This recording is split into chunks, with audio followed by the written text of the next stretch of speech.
മുംബൈയിൽ ഇന്നലെ ഉണ്ടായ അപകടം. മുംബൈയിലെ കാട്ട്കോപ്പറിൽ കൂറ്റൻ പരസ്യ ബോർഡ് തകർന്ന് ആ, 12 പേരാണ് മരിച്ചിരിക്കുന്നത്. ഇന്നലെ 44ഓളം ആളുകൾക്ക് പരിക്കേറ്റു എന്ന വാർത്ത നമ്മൾ വൈകുന്നേരം സംപ്രേഷണം ചെയ്യുമ്പോൾ ഇത്രയധികം ആളുകൾ മരിക്കാൻ ഈ ബോർഡ് തകർന്നത് കാരണമാകുമെന്ന് നമ്മൾ പ്രതീക്ഷിച്ചിരുന്നില്ല. ഇപ്പോൾ ചികിത്സയിൽ 43 പേരുണ്ടെന്ന് അറിയുന്നു. അതിൽ ഒരാളുടെ നില ഗുരുതരമാണെന്നും അറിയുന്നു. കാണാതായ 4 പേരുടെ കാര്യമുണ്ട്. അവർക്കായി ഇപ്പോഴും തെരച്ചിൽ തുടരുകയാണ്. ഈ പരസ്യ ബോർഡ് സ്ഥാപിച്ച കമ്പനി ഉടമകൾക്കെതിരെ IPC 304 പ്രകാരം നരഹത്യാ കുറ്റം ചുമത്തിയിട്ടുണ്ടെന്നാണ് ഞങ്ങളുടെ മുംബൈ ബ്യൂറോ റിപ്പോർട്ട് ചെയ്യുന്നത്. ശ്രീനാഥ് ചന്ദ്രൻ ഈ അപകടം നടന്ന സ്ഥലത്തു നിന്നും ടെലിഫോണിൽ നമുക്കൊപ്പം ചേരുന്നു. Srinath, good morning. യഥാർത്ഥത്തിൽ ഇന്നലെ ശ്രീനാഥ് ചന്ദ്രൻ ഈ വാർത്ത റിപ്പോർട്ട് ചെയ്യുമ്പോൾ ഒരിക്കലും ഞാൻ കരുതിയില്ല ഇത്രയധികം ആളുകളുടെ മരണത്തിന് ഈ ബോർഡ് നിലംപതിച്ചത് കാരണമാകുമെന്ന്. ഏത് ടൈപ്പിലുള്ള ബോർഡാണ്? ഇരുമ്പ് ബോർഡോ മറ്റോ ആണോ? ഫ്ലെക്സ് ആണെന്നാണ് ഞാൻ കരുതിയത്. പക്ഷേ എന്തായാലും വലിയ നിർഭാഗ്യകരമായ സംഭവമായി പോയി. പറയൂ വിവരങ്ങൾ.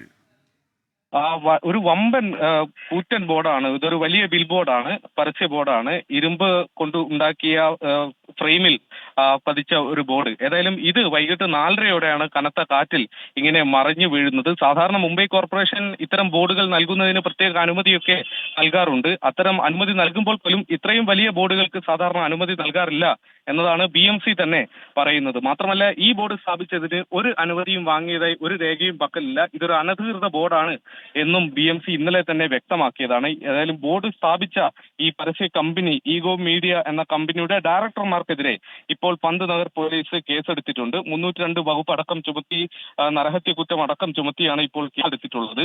ഏതായാലും മരണസംഖ്യ ഇങ്ങനെ ഉയരുന്നത് വലിയ ആശങ്കയുണ്ട്. കഴിഞ്ഞ ദിവസം രാത്രിയോടെ 8 പേരുടെ മരണമാണ് സ്ഥിരീകരിച്ചെങ്കിൽ പിന്നീട് രാത്രി വൈകി 4 പേരുടെ മൃതദേഹം കൂടി പുറത്തെടുത്തു. അങ്ങനെ 12 പേരുടെ മരണം.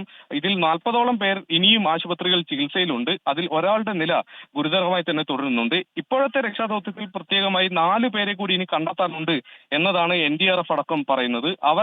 അവരെ പുറത്തെടുക്കാനുള്ള ശ്രമമാണ് ഇപ്പോൾ നടക്കുന്നതെന്ന് പറയുന്നു. വലിയ ക്രെയിനുകളും മറ്റും എത്തിച്ച് ഇരുമ്പ് ഫ്രെയിമുകൾ മാറ്റിയും അത് വലിയ ഗ്യാസ് കട്ടറുകൾ എത്തിച്ച് മുറിച്ചു മാറ്റിയും ഒക്കെ ഏറെ ശ്രമകരമായതാണ്. രാത്രി വൈകിയും ഈ രക്ഷാദൗത്യം ഈ മേഖലയിൽ നടക്കുന്നുണ്ടായിരുന്നു.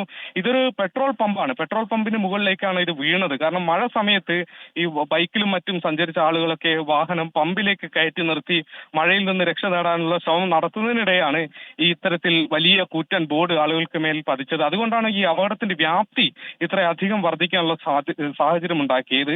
ഈ ഈസ്റ്റേൺ എക്സ്പ്രസ് ഹൈവേയിൽ സൈനിൽ നിന്ന് ഥാനയിലേക്ക് പോകുമ്പോൾ ഉള്ള ഒരേ ഒരു പമ്പ്, ഇതല്ലാതെ മറ്റൊരു പമ്പ് ഈ ഹൈവേയിൽ തൊട്ടടുത്തായി ഇല്ല എന്നതാണ് മനസ്സിലാക്കുന്നത്. അങ്ങനെ കൂടി ആളുകൾ കൂടുതലായി വൈകിട്ട് എത്താറുള്ള ഒരു സമയത്ത് കൂടിയാണ് ഇങ്ങനെ ഒരു അപകടം ഉണ്ടായത്. ഏതായാലും മരണസംഖ്യ ഇപ്പോൾ 12 ആയിട്ടുണ്ട്. ആശുപത്രിയിൽ ചികിത്സയിലുള്ള 40ഓളം പേരിൽ ഒരാളുടെ നില അല്പം ഗുരുതരമാണ്. താങ്ക് യു ശ്രീനാഥ് ചന്ദ്രൻ. മുംബൈയിൽ നിന്നാണ് ശ്രീനാഥ് ചന്ദ്രൻ നമുക്കൊപ്പം ചേർന്നത്.